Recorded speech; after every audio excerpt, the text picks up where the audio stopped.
Of the Lord, will of the Providence, भगवान की कृपा, भगवान की इच्छा। तो जब वो हमारी तरफ होती है तो फिर किस्मत भी बदल जाती है। पर किस्मत और भगवान की कृपा में फ़र्क क्या है?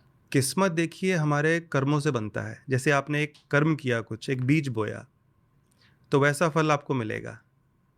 लेकिन भगवान चाहेंगे तो अमरूद के पेड़ पे उनकी कृपा से आम उगा देंगे। तो ऐसा नहीं है कि अगर हमने अच्छे कर्म करे तो भगवान की कृपा मिलती है?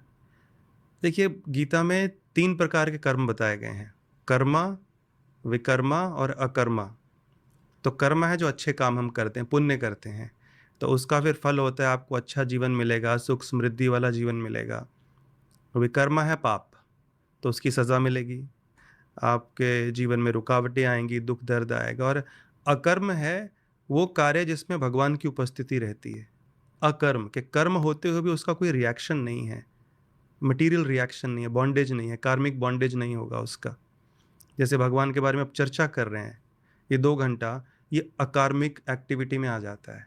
तो इससे ना कोई फ्यूचर आपको कोई रिएक्शन बनेगा गलत, और जो पुराने जो गलत कर्म हैं, वो नष्ट हो जाते हैं, उसका फल नष्ट हो जाता है।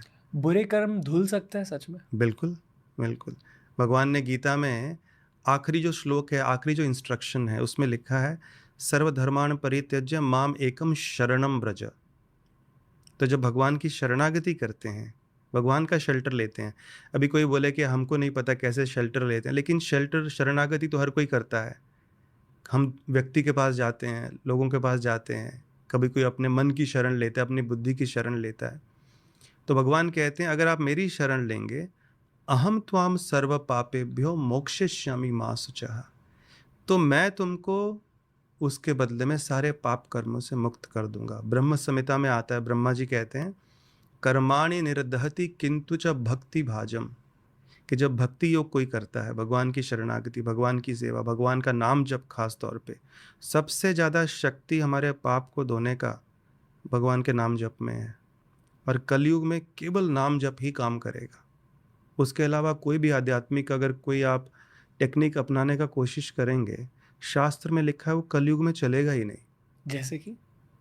जैसे कोई रिचुअल यज्ञ कर लेते हैं, सतयुग में एक श्लोक है पद्म पुराण में, कृते यद ध्यायतो विष्णुम त्रेतायाम यजतो मखे द्वापरे परिचर्यायाम कलौ तद हरि कीर्तनात्। के सतयुग में प्रोसेस था मेडिटेशन, ध्यान, भगवान का ध्यान, ध्यायते विष्णु, भगवान विष्णु का, हरि का ध्यान। त्रेता युग में वो जो प्रैक्टिस था बदल गया, समय के साथ हर युग में बदलता है, रिकमेंडेड स्पिरिचुअल प्रैक्टिस, तो उसमें यज्ञ